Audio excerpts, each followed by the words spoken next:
Hey ladies, this is Mocha Mommy here bringing you another video, and I'm wishing you all a happy holiday. But I know there's been a viral issue surrounding the Simone Biles, Jonathan Owens podcast controversy. Again, I haven't listened to the podcast. I just want to cover it from a different perspective. I want to cover it from this perspective of how this was very much a bag fumble, okay? A bag fumble on Jonathan Owens' part. It was a poor business decision. And I really think that from this point on, if this couple's going to stay together and this couple is going to move into joint business ventures, that they're going to need a publicist and they're going to have to clean this mess up.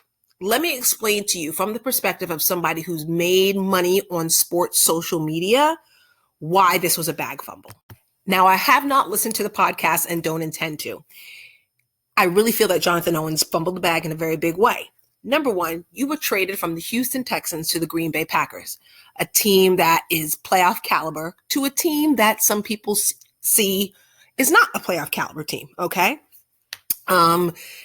Post Aaron Rodgers Green Bay, okay? That's dirty draws. I talked about him several times, okay? Post Aaron Rodgers Green Bay Packers has been a team full of question marks. Now, this is unlikely for that team simply because, they're a very storied franchise.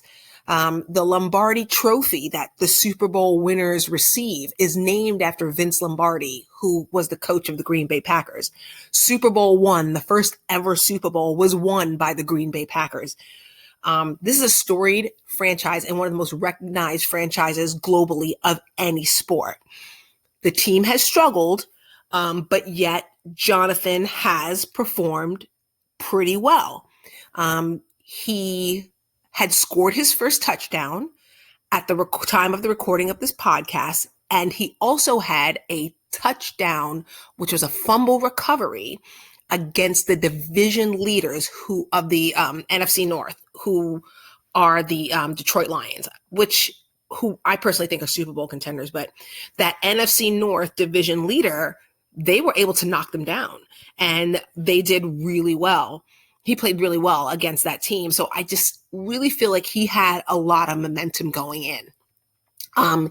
He could have very well been like that flash in the pan moment that we see from some of these players where their team is discounted, but then they get on like the bubble for the playoffs. Like they could make the playoffs if they win their next two games and then other people in the division lose. It's kind of like one of those things. So if you're on the bubble, he could have very likely had a Kirk Cousins moment. If you don't know who that is, he was the quarterback of the Redskins at the time. Now he's with Minnesota.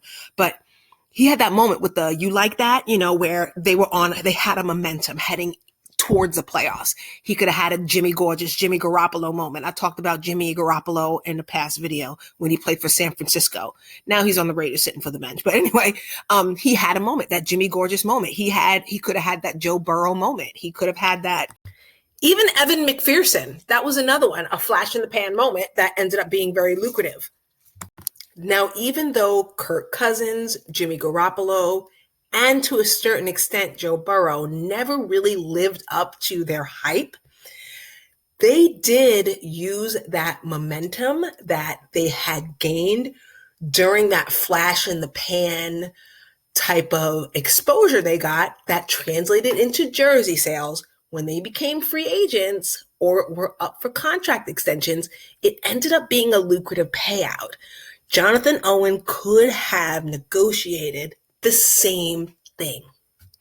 We don't like to talk about Travis Kelce because I understand how some Black women feel about him, but we have to understand that he leveraged that relationship to get a 300% increase in his jersey sales for the 2023-2024 season. Okay, his relationship with Taylor Swift was very easily leveraged to reach out to a new fan base. This could have very easily been Jonathan Owens. That flash in the pan moment with good play for a storied franchise.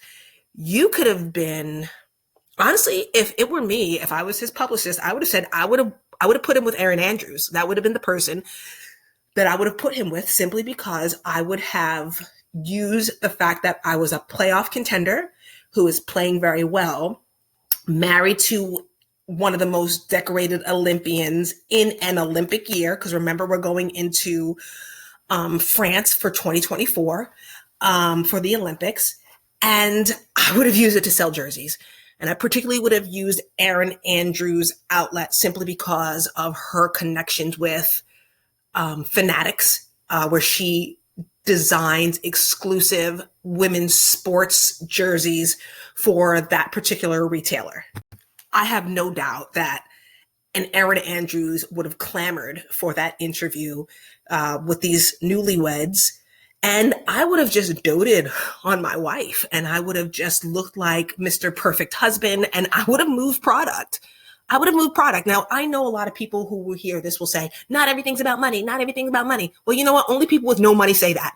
Nobody with money says that. Okay. So I'm just letting you know that that is the money move that I would have made. I would have used it to leverage myself and to leverage my jersey sales for my next contract, because he's never really had a long-term multi-year deal. And he's always been up for free agency, sat the bench, practice teams, and he's never really had this type of momentum. And this is what he uses it for.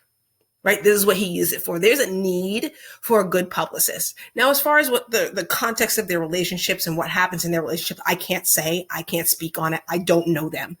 But I'm just saying that this is just one of the many examples about how many times you see men, Black men in particular, just fumble the bag just for this weird external validation from other men that really never calculates to anything monetary or calculates to anything that could propel your career forward.